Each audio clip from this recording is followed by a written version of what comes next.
the the brawl. Okay.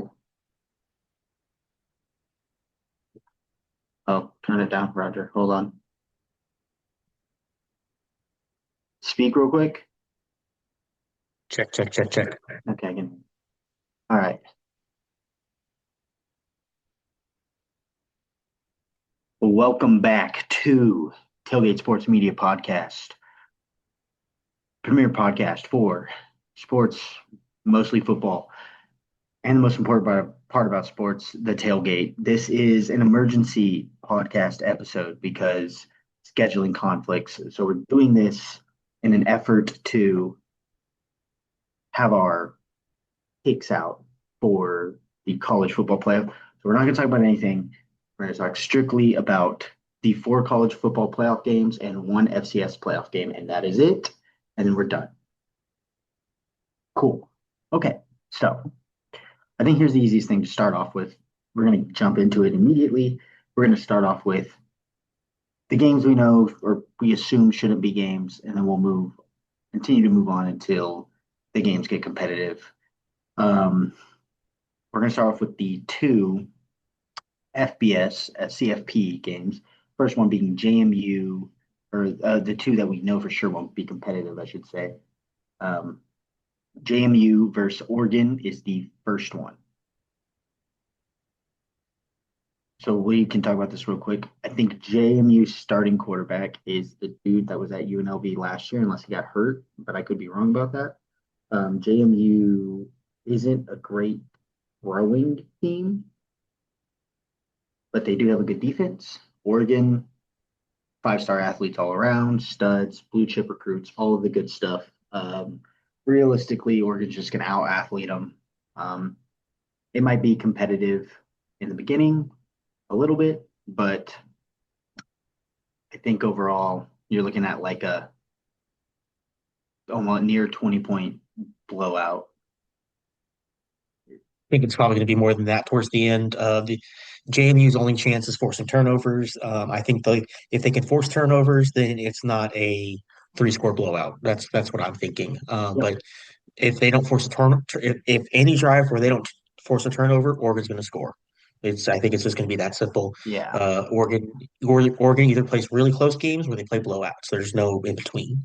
Yeah. Um, So I'm taking Oregon by a mile. JMU's only shot, if they have a shot, is forcing a ton of turnovers. Yeah. And that probably won't happen.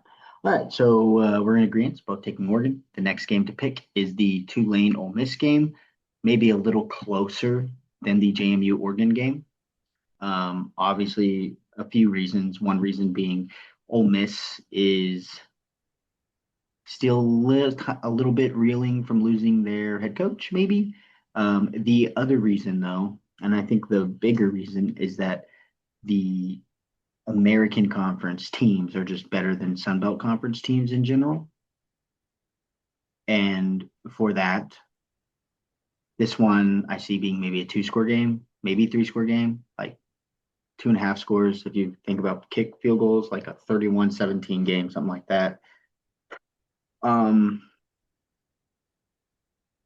it's still not going to be exciting as exciting as you'd like. Um, it's in Ole Miss, so yeah, it's kind of the same concept, the same thing we just talked about. The really only hope is forcing turnovers. Maybe if it's a rainy game, that would be even better. Because, but even then, the Ole Miss quarterback can run. Trinidad Chambliss, he's very good. So Lacey's a good runner too. yeah, so I Uh, would I'm going say to go the opposite direction that you went. This game already got played this season. Ole Miss 142-10. Um, I think this Ole Miss squad isn't going to be reeling. I think they're going to be pissed off. And I think they're going to play their fucking asses off. Little angry there, but they're going to play their asses off, and I think this is three or four score game. okay. Well, either way, it's going to be a multi-score blowout win. So yeah. Okay. So before we get into the two big F or CFP games, we're going to talk about the one really big FCS game. It was number two, number three team in the country, but now it's the number one, number two team in the country because the number one team in the country is out. Um, that team that knocked them out plays a different team, but we're not going to talk about that game because it's not the biggest game of the week for the FCS. It is the rematch of the Brawl in the Wild. It is Montana versus Montana State. This game was decided by a field goal in the regular season. It's probably the biggest, if not the one of the two biggest rivalries in FCS football in general. Um, these guys go crazy. It's December football in Montana. Bless you. Yeah. So Montana Montana won, beat Montana State in the regular season. With how close the game was, I don't see that being the same thing to happen this time. I'm going to take Montana State in a slight upset to beat Montana. So Montana beat Montana State earlier in the season. Yes. Well, let me double check that. I'm pretty sure that's how it went down. I remember it was a 3-point win for sure. I just don't Yeah. remember who won. Their names are so similar. Um,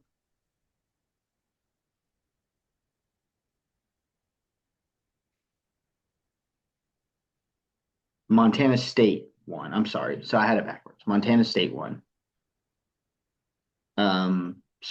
So yeah. I'm gonna take Montana. I'm still gonna take Montana State to win. But for some reason I thought Montana State won, but or Montana had won or Montana won the first matchup. I'm still gonna take Montana State to win. I think I'm For on the same page. I still don't gonna know why. I don't know much about it, but I feel like it's not going to be as close this time. Still be a close game. yeah. Maybe it's a whole touchdown. Historically, Maybe it's 10 points, but I think Montana State gets it. historically speaking, Montana State is the better playoff team. So that's kind of my Hmm. thing. Montana State played in the championship game like Yeah. 3 years ago or something like that. Or they were in the semifinal or something like that. But yeah, so either way, yeah. All right, the next game we're gonna pick is the A&M Miami game. Um, this game seems to be getting the hype as the most exciting game of the weekend. It seems to be getting the most whatever. Here's my thing is you can talk about John Mateer and Ty Simpson having their problems. I think that Texas A&M, especially like Texas A&M quarterback, and I don't know if you've like seen the interviews. Texas A&M players have been talking a lot of shit. Yeah. They're like, whatever. And Miami's team is very talented. Miami has a roster built that could win it all. So it's the same problem I've had with Texas A&M. I felt like all year that they're kind of fakers, really good team, but I just don't see them being a championship contender this year. Maybe their windows next year, but um, for me, I'm going to take Miami to win in Kyle Field, which is crazy because that home field advantage for Texas A&M is really good. But I just see Miami as maybe a more real, complete team. Like, yeah, they have their problems at some problems at quarterback. They have problems with Mario Cristobal coach teams historically have some type of collapse at some point. I could see that happening, but in this game specifically, I'm going to take Miami. I don't. I'm not. I just haven't been sold on Texas A&M, and especially their last game they played was against Texas, and it was a little bit of a mollywhopping. Their quarterback Marcel Reed, his flaws showed a little more in that game when he was playing that elite, more elite defense than he played all year outside of the Notre Dame game. And both these teams have beat Notre Dame. Miami beat Notre Dame a little more handedly. Granted, those were in back-to-back weeks at the beginning of the season. A lot has happened since then. Texas A&M went on a run until they met Texas. Miami faltered a few times, but overall, like I just think Miami is a little better as far as everything that they bring to the table. So I'm going to take Miami by like 3 points. I get why this is the most hyped up game. These are two more complete teams than Alabama or Oklahoma is now. Where Oklahoma had, our offense is trash right now. Mhm. If everything's clicking on the offense, if the O line comes back, hell yeah. But it's two more rounded teams. It's going to be a more complete game. Um, that being said, um, I don't know. That Texas A&M crowd is going to be insane. It's a playoff game. They're going to be as loud as they ever can be. That's tough. I don't know. I think the different big major difference here is the coaching for me. Mm, Mario Cristobal versus Mike Elko, and I kind of like Elko better. that's fair. I mean, Mario So Cristobal, I think I'm gonna take Texas A&M. I do think it's a very close game. I think it's a very good game, but I think I'm gonna take Texas A&M for this one. fair. I mean, like I said, I'm favored Miami by 3 points. Um, that's not a lot. And yeah, Yeah, so I think this is yeah. one of those games that goes either way. I hadn't thought about it, but when you mentioned Cristobal, I remembered. Oh yeah, Miami is coached by Cristobal, and he's got so many bad late decisions in games that have cost them before, and this it might finally catch up to them. Yep, that is. I'm not saying it's caught up to them multiple times, but it might be here right now where it happens again. It's gonna suck when it happens to end their season. Like before it happened, before you ever got the chance to get somewhere. Now it could happen with a chance to go somewhere and or where you're already there, and now that's gonna end your season. And yeah, Mario Cristobal, great recruiter, historically bad decision maker late in games. Yeah, That being said, okay, so you took A&M, I took Miami. The final game we're going to pick is the OU Alabama game. I reserve. I'm scared to pick this game because I feel like every game we've picked for OU that we've ever picked when OU played didn't go well. I took my Oklahoma hat off. I put my podcast hat on, and I picked Oklahoma over Missouri. One. Um, Oh yeah, we did pick the OU Missouri game. Okay. yeah. I think that was me and Raven that week. But yeah, yeah, I picked Oklahoma. Um, we could just not pick it and just talk about the game. Yeah, I'm not gonna make a pick. I am gonna talk about it. Yeah. That's a fair thing. You Everybody know, can infer our pick. yeah, Look, my you pick. infer your pick. Look at the screen. Tell me who you think we're going to pick. Yeah, Um, Alabama is going to be out. Is going to be missing Overton, their left tackle, who is their best lineman. At the same time, R. Mason Thomas is coming back. confusing, but not true. LT Oh, Overton is a defensive lineman, but his first name is LT. what? Yeah, so their left tackle is Caden Proctor, and he is back. He was out for the last game, but he is back. Hold on. Let me see this injury report. 'Cause I could have sworn it said Yeah, it's his no, because name's it wouldn't have said left tackle. It would have said that's right. It wouldn't have said left tackle. It would have said OL on the injury report. I am embarrassed. yeah. So Um, but let me come back. Overton is out. big miss. Uh, That's a big loss still. that's a big loss. On I the other think he's side, R. Mason Thomas is coming back, who did not play Alabama early this year. yeah. The Oklahoma defense is getting a couple players back. So the Oklahoma defense that beat them earlier this year is going to be better. Who are they getting back besides Armis and It was Thomas? Thomas. I think there was a linebacker. I want to say there might have been a linebacker. Maybe it was just Thomas. Yeah, no, I don't think they're getting anybody else back. Even so, if just Thomas is coming back, who's Kobe potentially McKenzie played a little bit in the Alabama game, but he didn't play a lot. That was his first week back from an injury that he had sustained. He didn't play in the Tennessee game, and he Mhm. played a few snaps for Alabama. But yeah, Kobe McKenzie is 100% going now, so he'll get a full repertoire of snaps. So that is a Yeah, little different this time. Kobe McKenzie is a little bit more of just a size guy inside. Owen Heineke, who he rotates with, him and Owen Heineke are kind of him, Owen Heineke, and Kip Lewis and Kendall Daniels are the four linebackers that are freaks. All of them make incredible plays.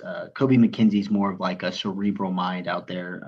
He's not as like quick to the ball, I don't think, but he's a stalwart inside when it comes to stopping the inside run. He's better at that than like a Right. Heineke is, who's more of a stopping the outside mid zone kind of guy. He can get to the gaps a little faster than Kobe McKenzie can. Um, Right. Defensively, it's going to be the same defense. It's going to be probably the same rotations, just you're going to throw in R. Mason Thomas to the edge rusher rotation, and that makes Mhm. the edge rush rotation for Oklahoma three, 2.5 deep. So you have Taylor Wine, Marvin Jones Jr., R. Mason Thomas, PJ Adebawore, and the other one is I can't remember. Danny Okoye, who hasn't really played a lot, but he's made some plays. He's kind of like a third down package kind of guy. And then you have your D line rotation is getting back Jaden Jackson, who only played 44 snaps over the last like 4 games.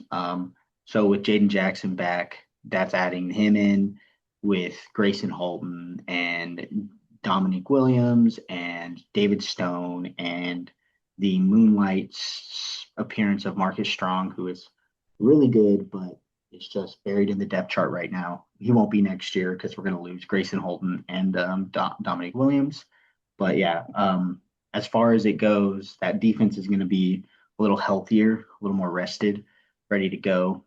Offensively, the Alabama offense that we played is going to be the same offense that they played when they played each other. The only difference is the tight end who tore us up, Cuevas, is a little banged up right now. He's going to go, but he's hurting. He's just going because like, He's probable right now. yeah, Last I saw, he's probable, which means he's going to play. in a playoff game you're going to play, and it's a do or Yeah. die situation. But he's a little banged up. They still are going to have. So this is a matchup to look out for. You have R. Mason Thomas coming back, and you have Caden Proctor, who reports say that he's not 100%, but he's going to go. Mhm. And you have him coming back. So that's a unique thing to watch. Is can Caden Proctor hold his own against a pass rush that is going to be rotating in with four very, very talented pass rushers and that we previously listed. The other big thing to look out for is last time these two teams played, Alabama threw for 400 yards. There's not going to be a situation in which Oklahoma can let Alabama throw for near 400 yards and win the game again, unless they throw for 400 yards and throw 4 picks. Yeah. Um, don't anticipate that happening again. So whatever it was, the last time they played, Oklahoma played this famine or feast style of defense that was we're gonna send him exotic pressures. We're gonna pressure him in ways he hasn't been pressured all season, and that's gonna force him to throw some bad throws. And that's what happened. But in lieu of that, in while sending those exotic pressures, we're gonna leave some spots open. And if he doesn't throw bad throws on those, there's going to be some chunk plays to be made against these exotic defenses that we're throwing at Adam. Um, Yeah. Georgia found a way to manipulate that a little bit better.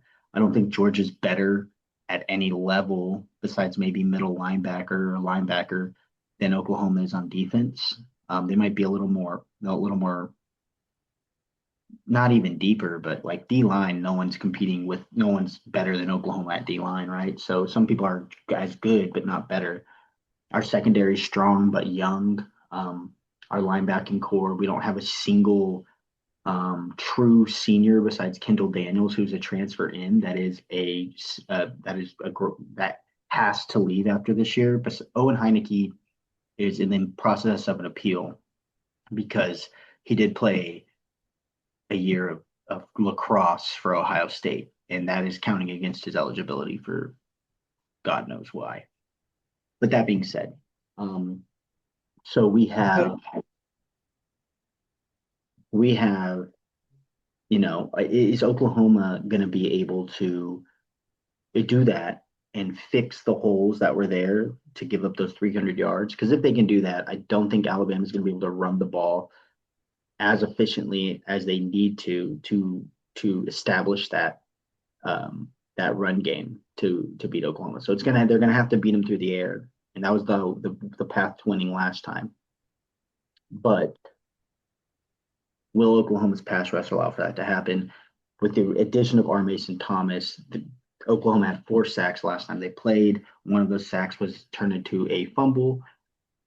That disruption should increase with the addition of R. Mason Thomas. You would hope as an OU coach, player, fan.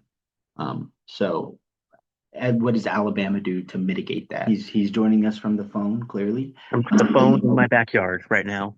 There you go. Okay, Um, so I'll say this about the game because you were talking about defense. I think you covered the defense well. I didn't hear about offense. Oklahoma's getting some key pieces back on offense. It's going to be. I mean, I don't have any big faith in the offense, but it might be a little bit more consistent. They got another throwing option, and they're getting a couple linemen back. Although I'm going to butcher his name, Mike Kula. my Kool-Aid, yeah. He's more than likely not going to play. He had an infection he was recovering from, but he lost a bunch of weight from that. I don't know if that's been recorded or reported publicly, but that's what some people are saying from the inside that he's lost a bunch of weight. So more than likely he's going to be out for the season, if not just this game. Yeah. But we're still getting a couple of linemen back, and we're still getting a receiver back. I can't. His name is escaping me right now, but the guy that ran into the wall, he should be back. So Oklahoma's offense should be a little bit more consistent, which is going to be a big factor if the defense is doing its part. Yeah, Keontae Lewis has been back. He just hasn't played a key role yet. I think he was still slightly, just trying to get healthy. Yeah. Well, he's not in any injury report now, so that I think that's a big deal. Yeah. Um, yeah, I think the OU offense, I think it's going to be a little better than people are anticipating. I think that we can shift around some things offensively on the offensive line, and for 2 weeks to build a little bit of cohesion that'll work out. But yeah, um, on the Alabama side, you're talking about the same things that have plagued them on offense. They don't really have a running game yet. They're going to look to establish that in this game at least a little bit to try and win. I think they're going to kind of stick to the same game plan though, because they did have success. They just didn't win. They turned the ball over too much. Right. Special teams look for special teams to have a big role in this one, whether it be the kicker for Alabama maybe missing a kick or the kicker for OU hitting some. And then the other one to think about or talk about, I should say, is that Alabama defense has played, I think, some of the fewest snaps in college football. So OU should look at that and say, if we can keep our defense off the field, sustain some drives, wear this defense down like no one else has across college football all year, we're looking at a very real possibility of a formula for success. The game is in Norman, so you have a little different. Allegedly, 50 Cent is walking the team out of the tunnel, which, Damn. yeah, that I keep reading that. Um, All right.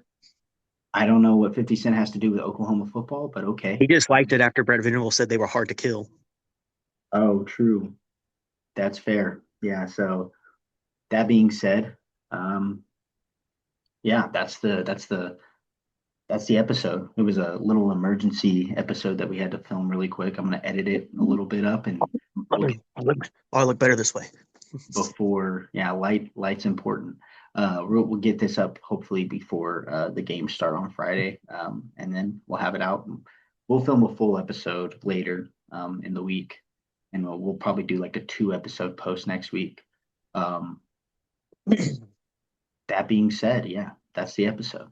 Anything to add, Devin? Um, Boomer Sooner, baby.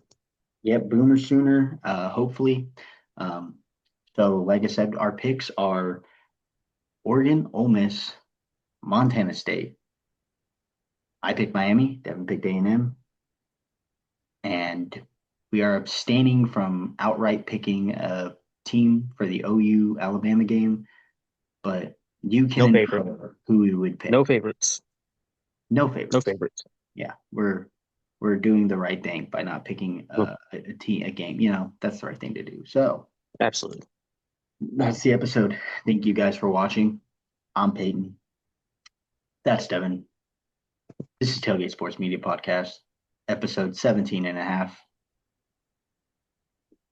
And we'll see you guys later with the full episode 18.